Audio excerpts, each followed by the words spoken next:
24 crashes in just 6 years. That's what one intersection in Lexington County has experienced, according to the State Department of Transportation.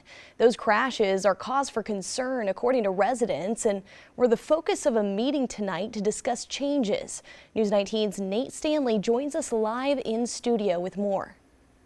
Rachel, the intersection at question is at Boiling Springs and Bethany Church Roads in Lexington County. After a few dozen crashes, the State Department of Transportation says changes are necessary and a plan is in the works aimed at making that roadway safer. If you don't slow down, there's a chance you're going to get hit.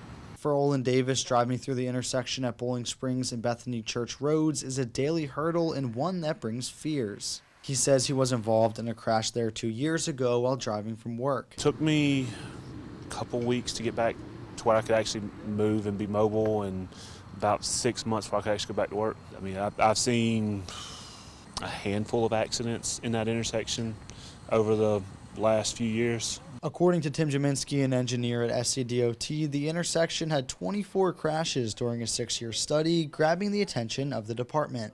23 of them were angle crashes, which is the most severe. And also in that study, we had 1 fatality. On Thursday, the department held a public comment session to hear from members of the public and to announce the future installation of a roundabout. Jaminski says it's a $1.5 to $2 million project that will be paid for by federal money.